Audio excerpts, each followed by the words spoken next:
Hey guys, I'm down here at Golden Gems and I had an opportunity to shoot a conversion of a 3-stage dredge over to our mats.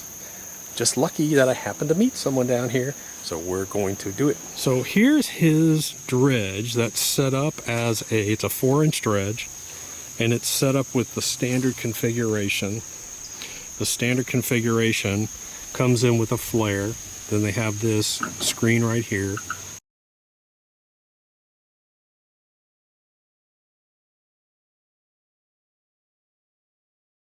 Then it goes into a series of riffles, plate, riffles, and carpet down here. And he was nice enough, we started talking, he's actually got mats in here for this to show how he converts this over. Okay, so real quick, here's everything that he's got out of the dredge right now.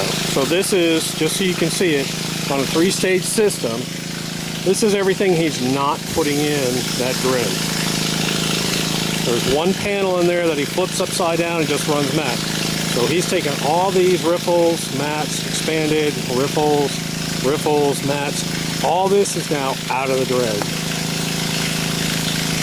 So Dean's got his done a little bit differently. He doesn't have his taped or glued in whatever. He keeps his in sections. But what we wanted to do is I wanted to kind of show you what we're doing here. So he's pulling the mats out, and what you can see is this area right here, he's used that punch plate. He's used that punch plate to level off that drop off. So go ahead and finish what you were doing before I interrupted you.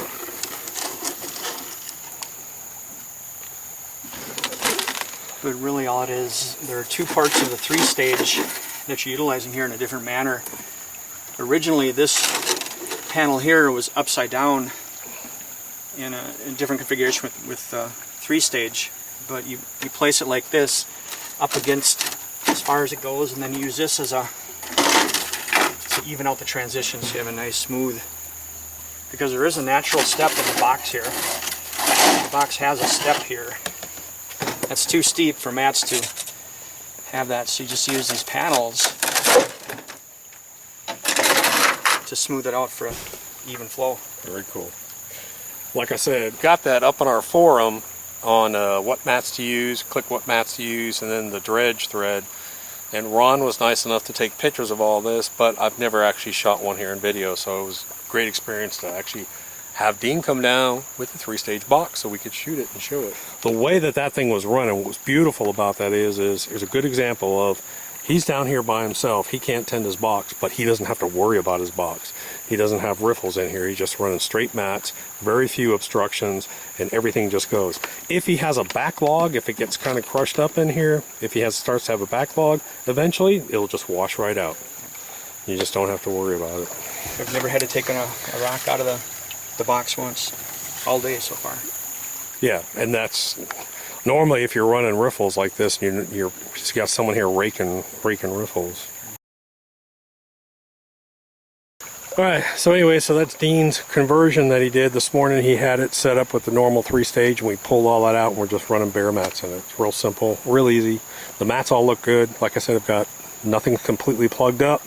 I've got a lot of fine black sand distributed all through the system. One of the things I was shooting up there and I was saying, one of the things I like about this system is that you're down here by yourself dredging, and you don't have to worry about rock hanging up in your dredge. Right. There's no need for a box tender. Yeah, you don't need a tender, and that's one of the biggest things I like about this is if you have riffles inside of there, you're going to constantly have problems with rocks holding up within riffles. This is right here, there's only, if you've seen the video Proportional Force, you'll understand what I'm talking about. We reduce the obstructions and everything can roll through here. And you can see that in that video I'm going to put up of this running. You got 4-inch rocks running down this thing. Yep. I mean, he's hogging that nozzle up there and it's just coming and coming and coming, so looks good. So much easier to clean out. A lot less cons, a lot less work at the end of the day. Yeah, and when you run this, I mean, let's say you clean out 2 or 3 times a day. I mean, that mat right there is probably going to have, I would say, 3/4 of a quart of concentrates, maybe a quart. You know, that's probably it. So you're walking out of here with less than a gallon sometimes if you clean out 3 times a day of concentrates. Well, we'll see. Either either Dean's going to be really pissed at me because he didn't find any gold and I put him on a crappy spot, or he'll be happy and he'll find something at least. I told him, I said that there's actually some wire gold and some flake gold up in this area, so I just don't know. It's hard to say. It was, 2 or 3 years ago, and this whole place has changed. So I'm gonna get the hell out of his hair and I'm gonna let him go work. But I'm gonna shoot it. He's converted it over.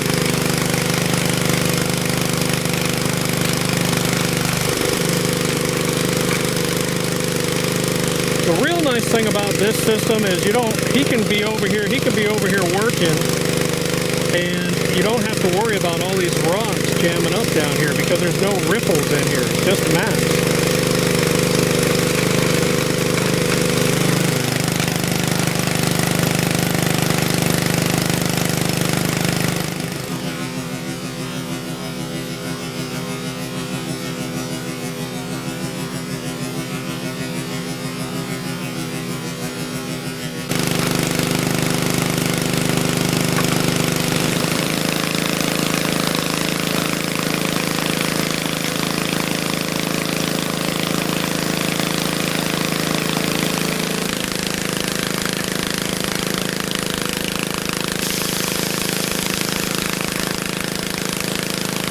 So Dean's down here.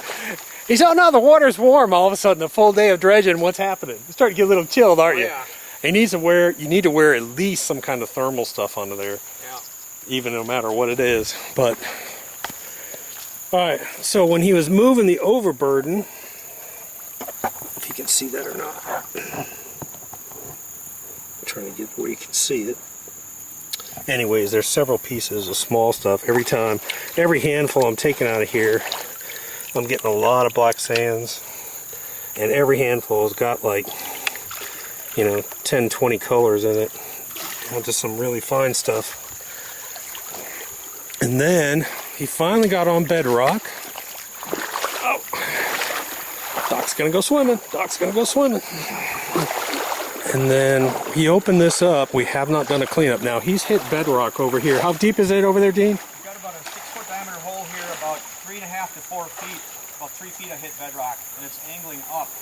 Right. Deep down here, and it's angling up. Now it's leveling out about 3 feet deep. And that's what I found is when I was over here working this deep bedrock, which is like 10 feet down, I found it angling up, and then right over here he's found that higher portion which he can get to. But when we shut down real quick, I just finished running with the guys. The mats look wonderful. The mats look absolutely wonderful. But like I'm seeing a little bit of gold in here. But you can see that's talon mat. See all that fine black sand? But yet that channel right there is still open. That's why I love talon mat, because it's imbalanced. This portion will look like it's heavily impacted, but this is completely open. So it constantly stays open. And then as we come up, we notice this right there. Look at that. Nice little chunker. Now that is actually a nugget. That's actually a nice little nugget right there. That one will actually clunk in a pan. And we're seeing, of course, we're right here. We're seeing gold up in here. Right inside here he'll have decent gold, but all through here, this is where sort of his fine processing center. If you have any big chunky gold, it'll be sitting up in here, or up in here, or up in here. If you have a flake, now I will warn you, if you ever find flake gold, where you get a big flake, that stuff wants to flip, and sometimes I've seen flakes way down here. Matter of fact, that big thumbnail flake in our dredge was sitting like halfway down. It was like, how did that thing stay there? But really good looking. I really like that. So overall, now have you ever run it with the mats before? Yes, one other time, and it was good. I didn't have any nuggets like this. It was in Alabama, in the Tallapoosa River, but this is good bedrock here. So I think I'm going to stick here for the next couple days. And I want to tell you something funny about prospectors. You know you're a prospector when one little piece of yellow will make you sit somewhere and go underwater and freeze your ass off for 4 days straight. But that's the reward right there. Not only the little pieces we're seeing, but when you see a piece of gold like that, and for the majority of people, that's the biggest piece of gold they'll ever find in their lifetime. That's a nice little nugget there. Yeah, I think we're going to get some more of that on the bedrock here too. And the funny thing is, I really hope you start to see some wire gold here. And again, he's flipped over. You got to drop down for that second stage. He's flipped over that panel, which I'll probably put a picture up so you can see it. And it sort of comes out of here and then it slopes down gently. But man, the mats just look beautiful in this thing. Even all the way down. Look at, now this is cut river hog here. And you can see it's just fine, fine, fine black. I can see a piece of gold, tiny gold right there. Tiny piece of gold right down there. Talon at the end. Look at that fine black sand. Alternating talon and river hog for the last 4 mats. Yep. And a lot of times what I'll do too is, even up here, sometimes I'll have people take a tall river hog, put one tall river hog just for the hell of it. But in this system right here, with all this drop you've got here, you've got that big ledge, I really don't think you really need to worry about it. But I'm real happy with the way this is run up. Really interested what's going to be down here after this. I agree with you. Yeah, there's some gold up here. Yeah, there's gold right up there. A couple pieces in there. Let me get my finger in there so it darkens down a bit. This is my crappy camera. I didn't want the good one to go swimming. Really interested what's going to be down here after this drop. Yeah. Down underneath there. I'll tell you what, we're going to take this little baby, we're going to take that little baby over to the gold pan so we don't lose it. I never drop nuggets. Unlike Kevin Hoagland, I never drop nuggets. Now that'll show you. Sitting in the pan, you get a better perspective. It's kind of hard because I got a black pan and I got all this reflective light here. Look at that. And listen to her, ready? She makes a clunk.